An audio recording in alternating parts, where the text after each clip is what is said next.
Hello, नमस्ते प्यारे बच्चों, कैसे हो। अच्छा, मेरे पास गुड न्यूज़ है कि हमारे असम में जो कोविड के रोगी हैं वो बहुत जल्दी ठीक हो रहे हैं। सो अभी तक 27 आउट ऑफ 35 ये गुड न्यूज़ है। लेकिन इसका मतलब ये नहीं कि हम घर से बाहर निकल के पार्टी करने लगे।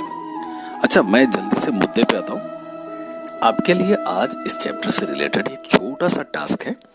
टास्क बहुत ही मज़ेदार है। मैं आपको अकबर और बिरबल से रिलेटेड एक ऐसी कहानी सुनाऊंगा जिसे एंडिंग आपको करना है, पूरा आपको करना है। तो कहानी कुछ ऐसी है कि एक बार दरबार में अकबर और बिरबल दोनों की जोड़ी ऐसी थी। एक तरफ वो सम्राट थे और ये इनके नवरत्नों में से एक थे, लेकिन इन दोनों के बीच में अच्छी दोस्ती भी थी। समय समय पर अकबर बिरबल से कुछ ऐसे सवाल पूछ लेते थे जिससे कभी कभी बिरबल थोड़े परेशान हो जाते थे। लेकिन आपको बता दूं कि बिरबल की एक बेटी भी थी जो काफी होशियार थी। इस काम में वो उनकी चुपके से मदद करती थी। और ऐसा ही हुआ कि एक दिन दरबार में बिरबल ने अकबर ने बिरबल से एक सवाल पूछ डाला कि भाई बिरबल, फटाफट जल्दी से बता दो कि दुनिया में सबसे शक्तिशाली कौन है। बिरबल को लगा कि महाराज ये जानना चाहते हैं कि मैं ये बोलूं कि महाराज आप खुद हैं।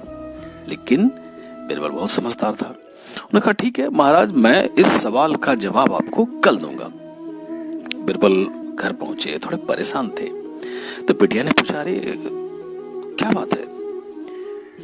बिरबल ने कहा कि महाराज ने एक ऐसा सवाल पूछ लिया कि अगर मैं ये बोलूं उनके सामने कि उनसे अलग कोई और शक्तिशाली है तो मुझे बड़ी दिक्कत हो सकती है। बेटिया ने पूछा सवाल क्या है। तब बिरबल ने दोहराया क्या दरबार में ये पूछा गया कि दुनिया में सबसे शक्तिशाली कौन है। बेटिया ने मुस्कुराते हुए कहा जवाब बहुत आसान है, और वो उसके कान में कुछ फुसफुसाई। बिरबल के चेहरे की रौनक बदल गई। दूसरे दिन दरबार आया और साथ में एक छोटे से बच्चे को लेके आया। दरबार में जैसे ही बिरबल ने सवाल पूछना शुरू किया, अकबर ने ये सवाल पूछा। बिरबल ने कहा महाराज गुस्ताखी माफ हो, मैं छोटी एक गुजारिश करूंगा। इस सवाल का जवाब तो दूंगा, लेकिन आप सबसे पहले इस बच्चे को अपने गोद में बैठा लीजिए।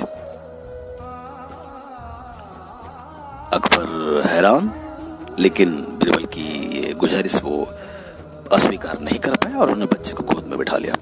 बच्चा गोद में खेलता रहा, कभी उनकी मूछें पकड़ के तो कभी उनकी टोपी के साथ, और महाराज थोड़े से अनकंफर्टेबल होने लगे। अब आपको बताना है कि बिरबल ने क्या जवाब दिया। याद है ना, अपनी आवाज में, और अगर हो सके तो रीनेम करके तुरंत भेजिए। मैं इंतजार कर रहा हूं आपका। टिल देन आज हम लोग और भी बहुत सारे मजेदार टास्क करेंगे। Bye bye, see you.